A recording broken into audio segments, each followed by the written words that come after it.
Hey everyone, welcome to our show Timeout. I'm your host Trey with my co-host, my brother Noah Avant, and it's a two-man webcast that discusses sports and entertainment.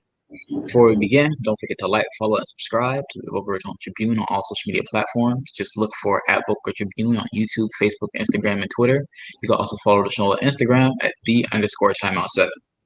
Huddle up, it's time for a timeout. All right, Noah, the NBA has finally announced the participants of All-Star Weekend, the skills challenge, three-point contest, and the dunk contest. Who are your winners for each event? I'm gonna stick with Chris Paul. I think Chris Paul is gonna be like the guy that's probably gonna win it this year. I think D Wade said that he's been in it like 4 times, and now it's just like his time for him to really like. I think it's his time to win, but he also has big Luka Doncic. You know, that's a beast right there. You know, so it's no telling. But I personally feel like he can do it. I think a dark horse in this would probably be Nikola Vucevic or Julius Randle. But it's gonna be interesting to see. Who do you think? Who do you have picked? I agree with you. I'm gonna go with CP3. When it comes to the guards, I feel like CP3 has the edge. Just pure speed is just crazy. And the speed and quickness is definitely what helps you out the most in the skills challenge. But like you said, Julius Randle is definitely a dark horse. And Vucevic's a little bulky, a little bulky. He can move a little bit, but I just don't think it suits him in this challenge. But Julius Randle definitely, I feel like Julius Randle's real good. I mean, the thing with Vucevic though is like he's a really precise passer, and like D Wade said, it's not so much running through the course fast as much as it is making those on target passes. Yeah. So that's why I really gave the advantage to Luka or CP3 just because they're known for their passing abilities. But it's going to be interesting to see. I'm ready for this halftime show. This is probably going to be the most interesting halftime show we've seen in a while. In regards to the NBA All-Star game. Yeah, and it's going to be a long halftime show as well. Hey, I'm with it. It's like they're playing real basketball anyway. I mean, let's call it what it is. Yeah, like they gonna half butt around the defense, and the whole time it's gonna be a bunch of offense. They probably until the fourth quarter. Yeah, when they got to play the 24. If they play for real. Well, are they still doing that, or are they doing regular? Yeah, they're playing the 24 for Kobe. Okay, cool. That's cool. Cool. What about for the 3-point contest? Who you got picked? Zach LaVine. Who? Zach LaVine. Zach LaVine over Steph? Listen, Steph, he's been in 3-point contest so many times, and he kind of disappoints. Can I point this out though? What's up? People have been calling Steph Curry washed. They've been saying he's not good because of the Warriors' lack of success this year. That's not his fault. We know that, but he's probably gonna take this game personally. He's gonna let them know, hey, look, I'm still the best shooter of all time. Like you're gonna hear me roar. I do feel like Devin Booker and Jason Tatum could possibly give him a run for his money. In regards to Zach LaVine, dunk contest maybe. But he's not in the dunk contest. He's not in the dunk contest though. Yeah, I know. If it was a dunk contest, hey, look, I would agree. For threes, I think bro got like a B plus or A. I think bro got a B plus 3-pointer on 2K. So he You're going off of 2K. I'm not going off of 2K, but I'm just saying, like, if 2K don't even have you as a high 3-point shooter, what makes you think you're gonna be like? And 2K OD hypes everybody. I mean, I don't know. I mean, Zach LaVine averaging almost 30 points a game. He's hooping. And Devin Booker. I had him up there as well. D-Book. But it's just like Steph on paper should win, but it's just I think he's only won one time. Yeah, I think so and too. And he should be like undefeated every time he participates. Hey man, when you're a shooter, you live and die by the 3. That 3-point line can be real fickle. Yep. And then lastly, my favorite contest, the dunk contest. I'm not really happy with this lineup. I know it's just a COVID lineup, but like this lineup kind of stinks. Yeah, Zion was gonna add some spice to it, but he was like, "Nah, I don't want to participate." I don't blame him. I would like to see John Morant. He's not gonna do it. I want to see him in there too, but he don't. He don't want to. He don't want to do it. If John Morant, I can see him doing it next year.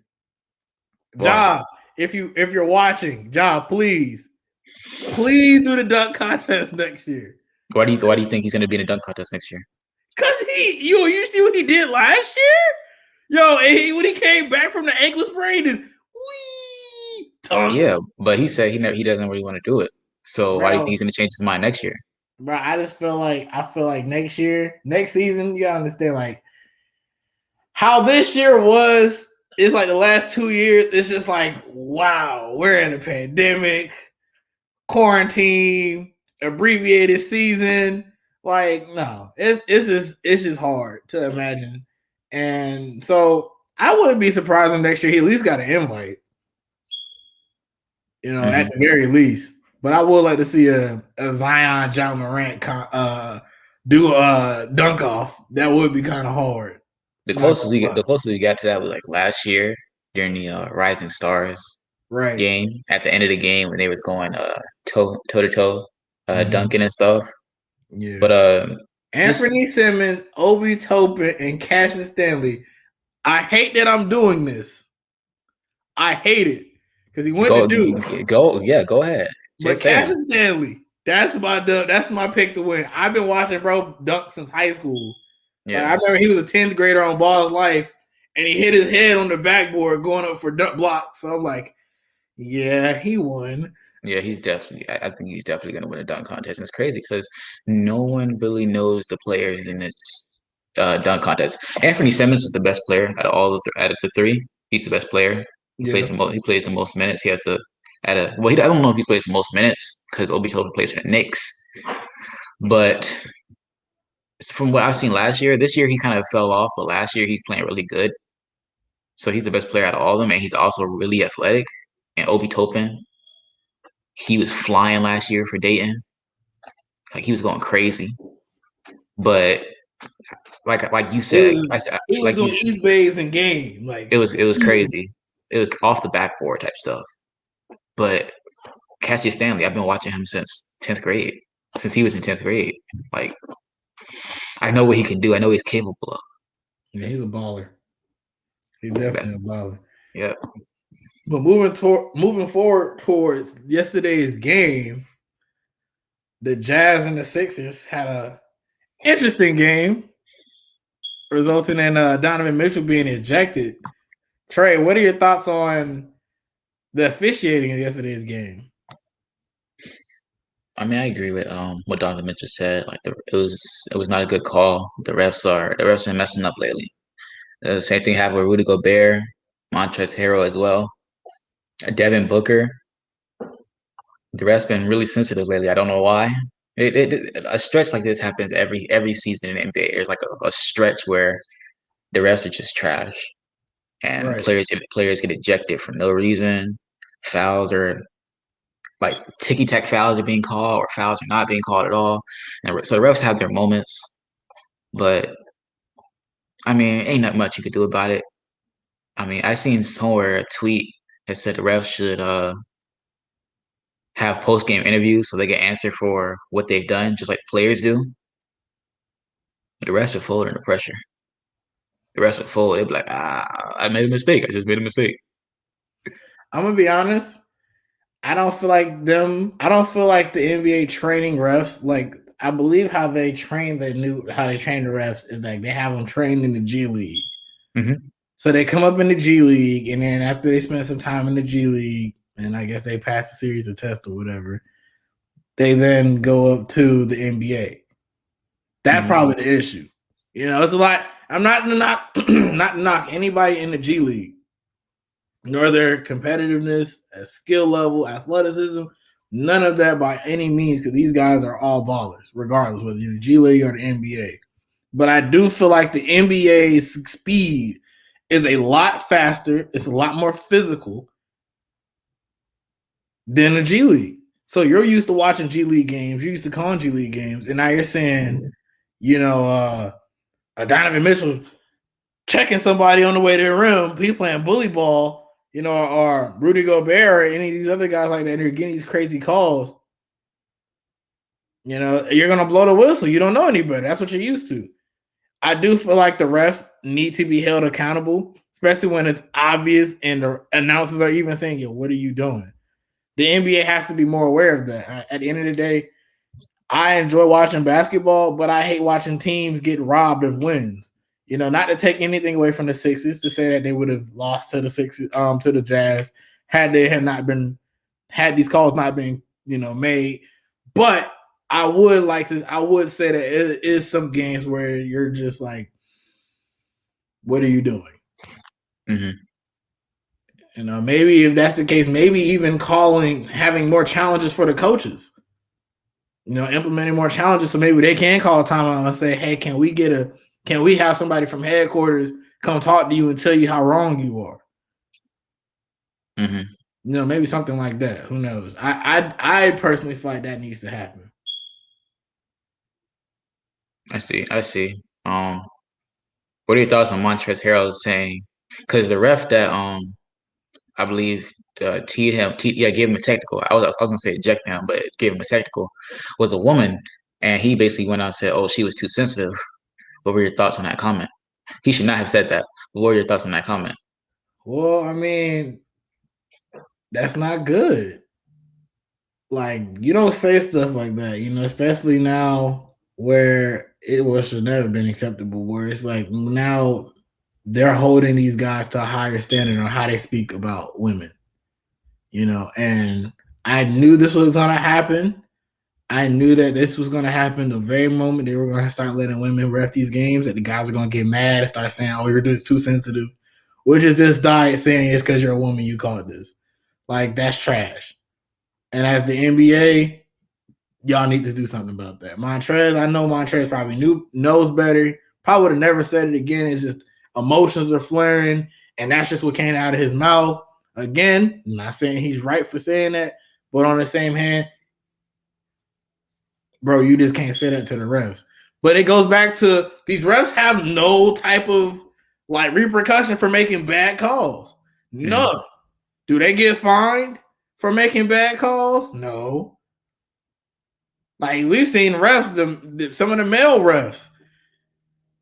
I forgot who it was. He threw. I think it was Clay who threw the ball at the ref. He thought the ref was looking. The ref thought he threw the ball at him. He caught a tech on him. Like, bro, you should have been paying attention. You're on a basketball court. Now I'm about to go to my huddle. What are you doing? So, I mean, I do feel like that maybe it's not just her. A lot of these refs are sensitive, if we're being honest. Mm-hmm. So, no. I do think Montrezl Harrell is wrong for what he said. But he didn't say that to her directly. I don't know what he said to her. But no, because he had got fouled, and he said and one, and then he got the technical. And then at the press conference, that's when he said, "Oh, she's too sensitive." I mean, regardless, these refs in general, not just her, but these refs in general are too sensitive. You can't even have a conversation with them without them wanting to tech you up. Mm-hmm. I mean, am I wrong? Yeah, it's true. I mean, a lot of players, they get into each other's face, but they don't really mean anything by it. They're just trash talking. Bro, and then the ref would be like, "Oh, technical." And it's like, "Hold on, why are you giving me a technical? We're just talking." Bro. Yeah. But bro, like, at the end of the day, this is a physical game. This is a man's game. If you are not gonna be able to handle a couple guys trash talking, maybe you shouldn't ref the game. They're gonna talk trash. They're not getting physical. They're not fighting. They're in each other's faces. That's what happens. It happens at the YMCA. If you go to a blacktop right now, I'm pretty sure somebody out there bumping chest with somebody like, "Hey man, what's up? Like, what are you doing? That's a foul." No, it's not. Shoot for it. Then they shoot for it, and everything goes underwater. It's water under the bridge. They high five each other and go get a Gatorade at the end. So I mean, at the end of the day, these refs have got to stop being so quick on their whistle. 100%. But speaking of that game, the Sixers and the Jazz, Joel Embiid, he strengthened his case for why he should be MVP. He scored 40. I think he scored 40 points. And he's averaging 30.2 points per game. And the last center who did that was Moses Malone in like 1982. Right. So is Joel Embiid your MVP? I mean, his stats are better than LeBron's. His stats are better than LeBron. And as much as I like LeBron, you got to be non-biased. You got to call it how you see it. I mean, and Embiid has been hooping this year. Mm-hmm. It's crazy because last year, I feel like last year these last couple of years he's just been fed up, and now this is like the effect of this now. Like, okay, I lost to Raptors off of that weak jump shot. Then Ben Simmons gets hurt. Oh no, I'm going crazy this year. Like I said, but like I stick with what I said before. This is their window. Joel Embiid is playing like an MVP. If they don't make it to the finals this year, Ben Simmons can't trade it. Ben Simmons can't trade it. I would demand a trade if I'm Joel Embiid. I'm leaving. Either you trade Ben, bring me some help that actually help me get past whoever, or I'm out of here. Because, I mean, bro, he's hooping. He is hooping. Like, I'm seeing the moves he had. He hit a James Harden step back. Yes, that step back was crazy. Like, bro is hooping right now. So it's just like, if he does not at least sniff the Eastern Conference Finals, I would blame him for saying it's been fun, but I'm leaving. I'm out of here. Like, it's all love. And if you're Philly, could you honestly blame him? He's well, I would say for him, if he demanded a trade, right? If I was Philly, I'd be like, all right, hold on now. Give us one more year. I said we're gonna trade Ben Simmons and completely build the team around you. Just like how the Magic built the team around Dwight Howard and they made it to the finals. I said we're gonna completely build around you, and then we'll see what happens. If we fail, you can go. That's fine. That's not bad. I mean, that's a fair trade. I can deal with that. Yeah. But on the same hand, do you really want to let go of Ben Simmons, who could be possibly Defensive Player of the Year? True, but is he better than Joel Embiid? Debatable. He's not. Some people, he might. To some people, he might. He might be more valuable, but he's not better than him. To some people, value makes you better. I guess. I'm just saying, like, it's really what do you want to do? What do you prefer? Do you want Ben Simmons or do you want Joel Embiid?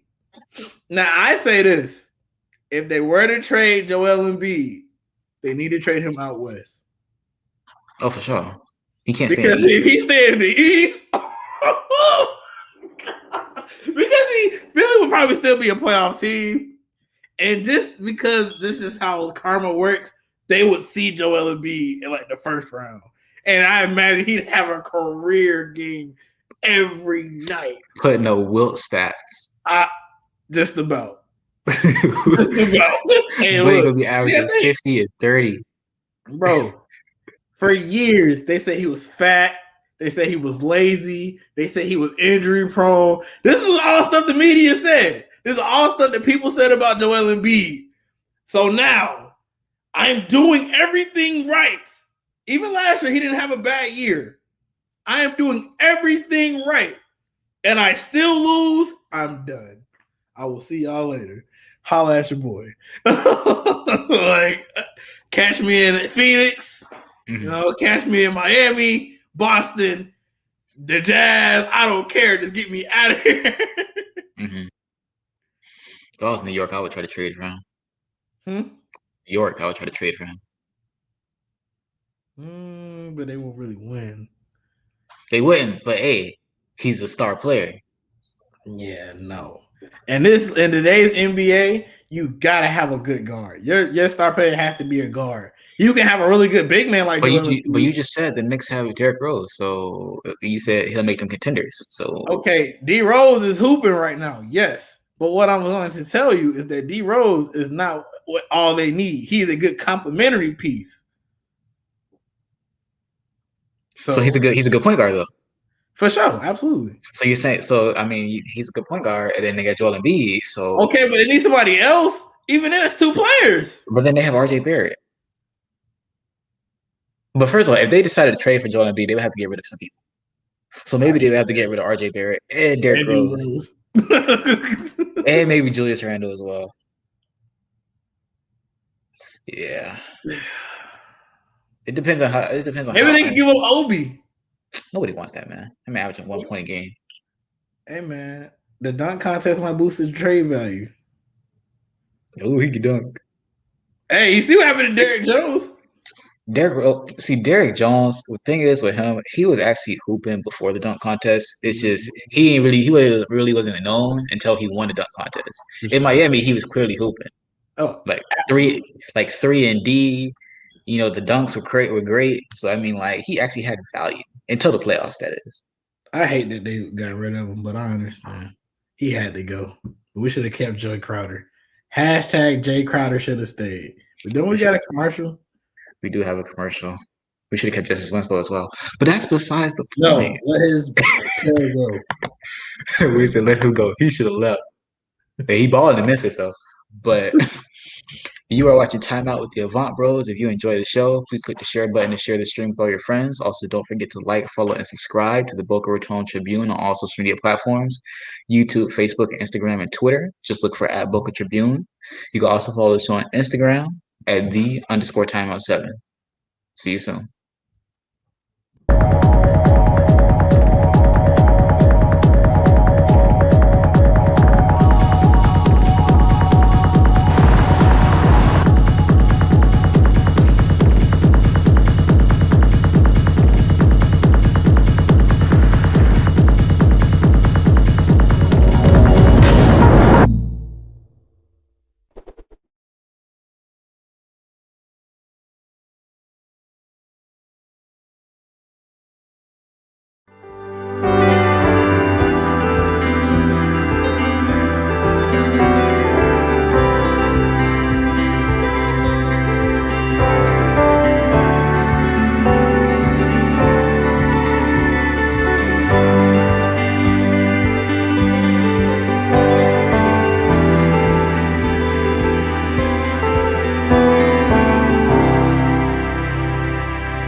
Information. If it exists in writing, we print it. If it exists online, we update it. If it exists on mobile, we notify. If it exists in video, we show it. If it exists in audio, we play it. In the past, the news had to wait for a paper to print for it to happen. Today, news happens in real time. It's analyzed, edited, and published immediately by us, your neighbors, and of course, you. Wherever you are, you write, edit, give opinions, share photos, and make the news happen. This is why a paper needs to be on print, on screen, and on your phone. Wherever you are, your news has its pulse in the community. The Boca Raton Tribune. We are much more than just a newspaper. We are your closest neighbor. Welcome back, everyone. ESPN has announced that J.J. Watt has announced that he's going to play for the Arizona Cardinals. Does this make the Arizona Cardinals a dark horse in the NFC? In my opinion, no. I was kind of like this move was really a head scratcher to me because I did not understand why. Why go to the Cardinals of all teams? Like you could have went to the Browns, the Steelers, even the Cardinals. I don't see them really making a push in the NFC, especially with Tom Brady being there. Like at the end of the day, this is not the NFC before Tom Brady got it. This is an NFC with Darth Vader sitting there. Like you can make it through the galaxy, but you still have the Death Star right there. So it's just like you got to do something about that. Mm-hmm. I mean, I said last year that the Cardinals were going to be something to look out for because I said that connection between Kyler Murray and DeAndre Hopkins is going to be deadly, and I was right. It just they had other stuff, other stuff holding them back. I mean, that Chandler Jones J.J. Watt combo is going to be great, but I mean, for how long exactly? And Patrick Peterson, I think he's a free agent, or if he's not a free agent, he might get cut soon. So they're going to need help on the back end of the defense. Running game, Kenyon Drake might leave. So it's like They still have some holes. I mean, the off season's still young, so they'll have some cap space to sign some people, some draft picks. So we'll see what happens there with the Cardinals. Yeah, I agree. It'll be interesting to see, but I just don't personally see much coming out of And they're Arizona. and they're in a really tough division. Right. That division is tough. But I mean, the Right. good thing, even though it's tough, the good thing is every team in that division was good last year, even the Cardinals. So, Yeah, well, but not. I think the 49ers in that division too. The 49ers wasn't good either, but the 49ers have the potential to be good because they were just yeah, hurt last year. they're not injured anymore. Exactly. So even them, they're a team to look out for. But that further proves my point. Like that move to Arizona was silly. He probably just wanted to go to a team that is up and coming and also paying him because he did get a nice deal. I would have took the bro. I don't know. Maybe it's just me. I want to win. I want a championship. Like JJ Watt's been playing in the league for years, bro, and he's never a Super Bowl. Like he's never walked in and smell me, you, and him all have the same smell of the Super Bowl. None. So it's like that's a problem. Like I really want JJ Watt to win. I just don't see him winning with the Cardinals. Technically, I've actually been closer to the Super Bowl than he has. A couple years ago, Super Bowl was in Miami, so I mean, like, you see, I've actually been a lot closer than he has. So, like, bro, come on now. No, that's absolutely not okay. I wanted him to go to the Browns or the Bills and let him fight it in the AFC, see your old team, do a number 2 on them, and just like keep moving. Like, But hey, it is what it is. The fans let go of Kyle Van Noy this week. Trey, what are your thoughts on where he could go and how this could affect the Dolphins defense? It sucked because I mean he wasn't great, but he wasn't like a bad player. He was really good. I think he has 6 sacks, and he's a do it all linebacker. Like he's good at coverage, good at rushing the passer, good at stopping the run. There's nothing he can't do. But I guess he just didn't perform up to the standards the Dolphins wanted him to perform at the amount of money he was making. Right, makes Because sense. he was 4 years, 51 million. For pretty much a rotational linebacker. So I mean, I guess it makes sense. And I heard the Dolphins are doing that because they're trying to go after players to surround Tua with, and they'll probably use the draft to pick up some more linebackers. But I can see them if they're just cutting Van Noy to get more players on offense for Tua. I mean, that's cool. That's great. That's great. Miller. You said Lamar Miller. Von Miller. I mean, yeah, Von Miller would be great, but he's older. That's the thing. Yeah, but Von Miller. And I don't know, man. The Broncos, they would have to get rid of Von Miller. I don't know if they want to get rid of Von Miller. Okay, but look, I mean, we're talking about in the sense of trading.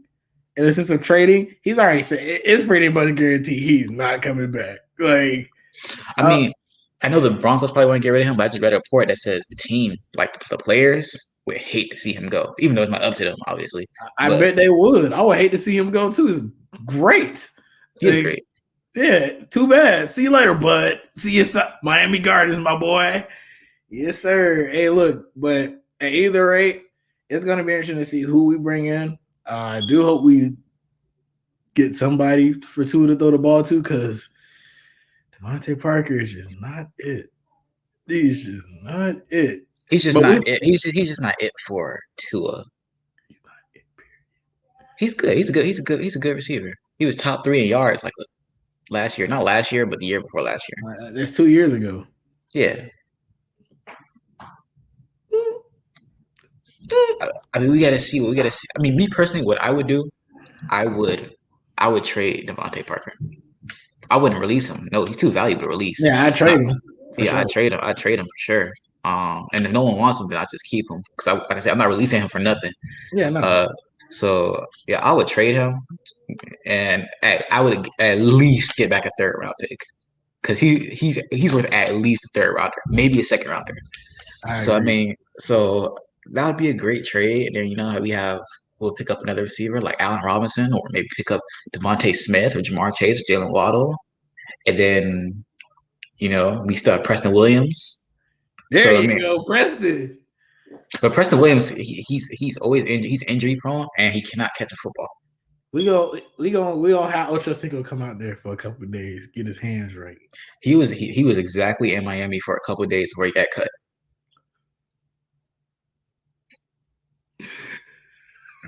I remember watching that season. It was Hard Knocks too. It was crazy. I think it was Ryan Tannehill that threw like one pass to him, and then he dropped it, and then he got cut the next day. I was so disappointed because I thought he was gonna be amazing. That was the last time he stepped on a football field in the NFL. That's tragic. Went outside. But Russell Wilson. Yeah, Russell Wilson, man. He's the talks are ramping up. The Seahawks, they're fielding calls, but they're not shopping Russell Wilson right now. Bro, the mayor of New Orleans is like, hey, I speak a little Cajun. In translation for Russell Wilson, please come to New Orleans, please. Yeah, I don't know what's going on in Seattle. Like, it just fell apart so quickly between Russell Wilson and the Seahawks. Like, I seen reports that said Russell Wilson does not want to be in Seattle anymore. And before that, they were just saying like, oh, like he just wants to stay in personnel decisions and he wants a better offensive line. And I'm like, all right, that's cool, that's reasonable. But now they're saying he doesn't want to be there anymore at all. Him and Pete Carroll don't like each other no more. He wants to be the focal point of the offense because before the Seahawks were running offense. You have Marshawn Lynch, but it's like everything fell apart so quickly. Bro, do you blame him? I mean, I don't. Like they had the potential to be so much better. I mean, they could have won 2 Super Bowls in a row if it wasn't for that stupid call. Why am I passing the ball and Marshawn Lynch is hooping this year? Exactly. You're a yard away. You have Marshawn Lynch on your team. Run the ball. Hike. I mean, everybody was gonna see it coming, but that's not gonna stop. That's not gonna stop him. Marshawn would have got the ball. Meek, Batman, touchdown. Exactly. Like I understand his frustration. I understand his frustration though. They were the best team in the league, like clearly. And there's no debate. And I would have left. Now I'm leaving. You've done everything you could. You were under pressure a lot in the playoffs, and a lot toward the end of the season, and a lot during the season. Yeah, I have DK Metcalf. Yeah, I have Tyler Lockett. I can't get them the ball because I have to run for my life. So, and this is why I said we can have all the receivers in the world, Trey, but if we don't have an offensive line to protect for Tua, this is going to be our future. Why are we talking about Tua? I hate to bring it up. I really hate to bring it up, but look, we can have Randy Moss, Jerry Rice, and Michael Irvin at receiver. If we have paper mache people at offensive line, this is our future. I know, but you're saying that like offensive line is trash, which is not. It's not trash, but Trey, it definitely could use Sewell for sure. They could use a lot of players. But again, Tua has no one to throw the ball to, so. You said what? Tua has no one to throw the ball to. Okay. He drops back at it. He's just like, Yeah, okay. Myles Gaskin. In regards to Wilson, I don't blame him for wanting to go to the Cowboys. I mean, honestly, that's like one of the best offensive lines in the league. Like, no, look what happened to Dak Prescott. Because he ran out the pocket. He got hit on a run. I mean, yeah, but you acting like Russell Wilson doesn't do the same thing. Yeah. Oh, so you want these guys to just be like what Fortnite characters, just build a fort around? Hey, but listen. If his offensive line was graded, he wouldn't have to run the ball. Okay, but look at it from this perspective. Your offensive line is pretty good. Bump what you're talking about. Better than what he has in Seattle. I mean, yeah. You have a better running back in Ezekiel Elliott. Yeah. You have a arguably just as good receiving core. You don't have DK. But you have Amari Cooper. You got Michael Gallup. Amari Cooper. You see what I'm saying? Like you got some guys out there. But I mean, Who knows? Maybe that could be what Dallas needs. To finally give them this season that they've been saying they're going to have for all these years. that's not gonna happen. Probably not. I don't know. I feel like a witch doctor did like a voodoo dance or something. like in the Dallas stadium, like they just cursed them. Like, yeah, y'all ain't never gonna win. Never. Yeah, they always talking about those. Oh, remember when we had Troy Aikman and Emmitt Smith and Michael Irvin? I'm like, yeah, that was like 30 years ago. Yeah, bro. Like, wake up. Like, no, nah, fam. But I mean, but every fan talks about the golden days, though. Bro, it was a Cowboys fan I was talking sports with, and he said, "Who's your team?" I said, "The Dolphins." And he said, "I don't want to talk to any Dolphins fans." I said, "Our record was better than yours." No debate. He ain't had nothing to say. Oh, you're a Dolphins fan. Y'all had went through 2-3 quarterbacks this year. Maybe you should sit down and eat your cake. I mean, we went through 2 quarterbacks as well. Yeah, but they went through 3. as one more. But hey, at least we went 10-6. Bro, exactly. We went through multiple quarterbacks, but we still almost made the playoffs. We were at least in the hunt. They weren't even in there. They were there until Jack got hurt. They weren't even in there. We talking about early in the season. Yeah. Then it went downhill. That's water under the bridge. We're talking about when it got important. When it got to it, where was they at? Preparing to eat some bonbons and some barbecue ribs. That's what they were preparing to do. Yeah. But who knows? Speaking of eating, yo, Disney has been eating with these shows, bro. Mm-hmm. WandaVision? It's a great show. It's grade A, top quality, 10 out of 10. Bro, I can't wait for tomorrow. I'm gonna stay up tonight to watch it. Like I know it's the last episode, so like thinking I should wait. But man, 12 o'clock is like 7 hours away. I'm about to go play some basketball and just kill some time, take a nap, wake up. WandaVision. Hey. Yeah, I can't wait. Wanda's losing her mind. I mean, this is supposed to lead into the next Doctor Strange movie. So I'm assuming it's gonna end with Wanda having to kill Vision all over again. That's what I'm assuming. And then she's gonna lose her mind completely. And then that's gonna go into the next Doctor Strange movie where he's like, okay, I have to fix this. And we'll see what happens there. But more than likely, but I think I just think, just to keep it with Wanda, I thought they were going to introduce Doctor Strange like 2 or 3 episodes ago. Yeah, they might do it. In this episode. If they don't do it in this episode, obviously, I mean, it's the last episode, but they might introduce him at the end of this episode, like in a post-credit scene where he's seeing like, okay, this is bad. Wanda lost her mind. So they might do that. He's gonna be like, oh man, I don't have the time stone. I can't do nothing about it. Yeah, I do. He just pulls out. He's like, I did the one Thanos had was a decoy. Right. Like, he had all these different ways in his head how this is gonna play out, so who knows? Yeah.